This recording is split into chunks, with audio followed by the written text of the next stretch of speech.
had made haste to lose that house and field in a bad speculation. He had nothing left. He possessed knowledge and wit, but all he did miscarried. Everything failed him, and everybody deceived him.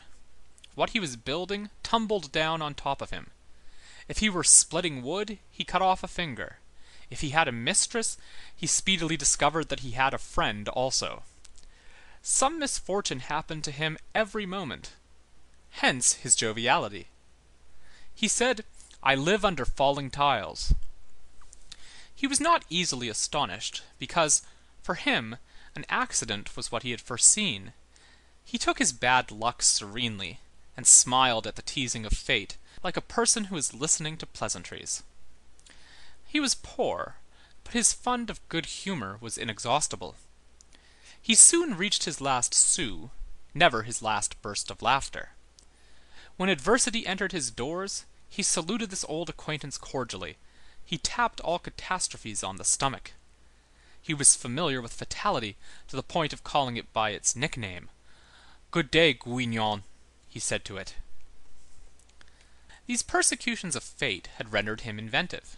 He was full of resources. He had no money, but he found means, when it seemed good to him, to indulge in unbridled extravagance. One night he went so far as to eat 100 francs in a supper with a wench, which inspired him to make this memorable remark in the midst of the orgy: "Pull off my boots, you 5 louis jade." Bossuet was slowly directing his steps towards the profession of a lawyer. He was pursuing his law studies after the manner of Bahorel. Bossuet had not much domicile, sometimes none at all. He lived now with one, now with another, most often with Joly. Joly was studying medicine. He was 2 years younger than Bossuet. Joly was the malade imaginaire junior. What he had won in medicine was to be more of an invalid than a doctor. At 23 he thought himself a valetudinarian, and passed his life in inspecting his tongue in the mirror. He affirmed that man becomes magnetic, like a needle, and in his chamber he placed his bed with its head to the south and the foot to the north, so that, at night, the circulation of his blood might not be interfered with by the great electric current of the globe. During thunderstorms he felt his pulse. Otherwise, he was the gayest of them all. All these young, maniacal, puny, merry incoherences lived in harmony together, and the result was an eccentric and agreeable being, whom his comrades, who were prodigal of winged consonants, called Joly. "You may fly away on the 4 L's," Jean Prouvaire said to him. Joly had a trick of touching his nose with the tip of his cane, which is an indication of a sagacious mind. All these young men, who differed so greatly, and who, on the whole, can only be discussed seriously, held the same religion: progress. All were the direct sons of the French Revolution. The most giddy of them became solemn when they pronounced that date, '89. Their fathers in the flesh had been either royalists, doctrinaires, it matters not what. This confusion anterior to themselves, who were young, did not concern them at all. The pure blood of principle ran in their veins. They attached themselves, without intermediate shades, to incorruptible right and absolute duty. Affiliated and initiated, they sketched out the ideal underground.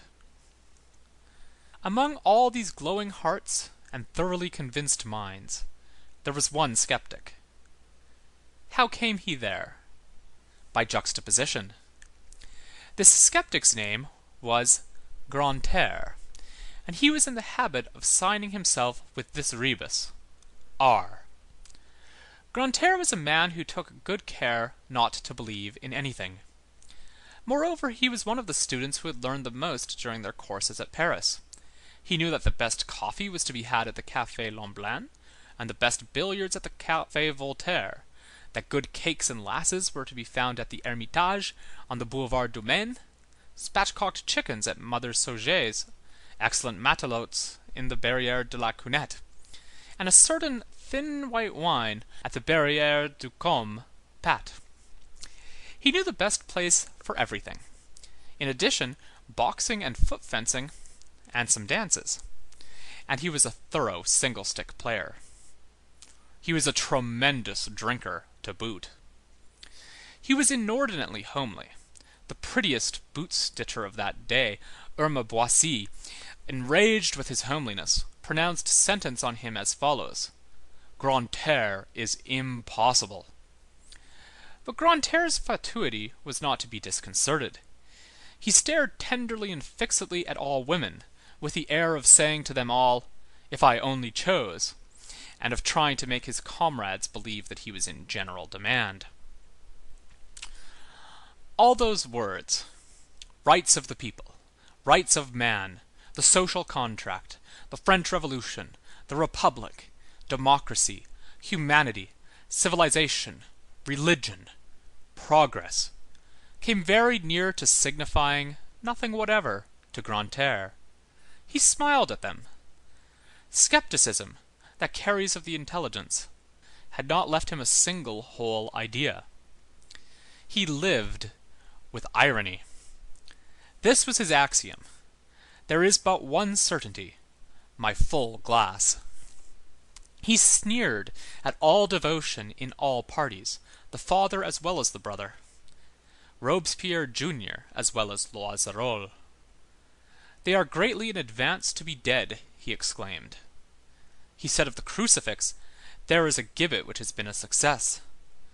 A rover, a gambler, a libertine, often drunk, he displeased these young dreamers by humming incessantly, "J'aime les filles et j'aime le bon vin." Air, Vive Henri IV. However, this skeptic had one fanaticism. This fanaticism was neither a dogma, nor an idea, nor an art, nor a science. It was a man, Enjolras. Grantaire admired, loved, and venerated Enjolras. To whom did this anarchical scoffer unite himself in this phalanx of absolute minds? To the most absolute. In what manner had Enjolras subjugated him? By his ideas? No. By his character. A phenomenon which is often observable. A skeptic who adheres to a believer is as simple as the law of complementary colors. That which we lack attracts us. No one loves the light like the blind man. The dwarf adores the drum major. The toad always has his eyes fixed on heaven. Why? In order to watch the bird in its flight. Grantaire, in whom writhed doubt, loved to watch faith soar in Enjolras. He had need of Enjolras. That chaste, healthy, firm, upright, hard, candid nature charmed him, without his clearly being aware of it, and without the idea of explaining it to himself having occurred to him. He admired his opposite by instinct. His soft, yielding, dislocated, sickly, shapeless ideas attached themselves to Enjolras as to a spinal column. His moral backbone leaned on that firmness. Grantaire, in the presence of Enjolras, became someone once more. He was, himself, moreover, composed of two elements, which were, to all appearances, incompatible. He was ironical and cordial. His indifference loved. His mind could get along without belief, but his heart could not get along without friendship. A profound contradiction, for an affection is a conviction. His nature was thus constituted. There are men who seem to be born to be the reverse, the obverse, the wrong side. They are Pollux, Patrocles, Nisus, Eudamidas, Hephaestion, Peshmerga. They only exist on condition that they are backed up with another man. Their name is a sequel, and is only written preceded by the conjunction and their existence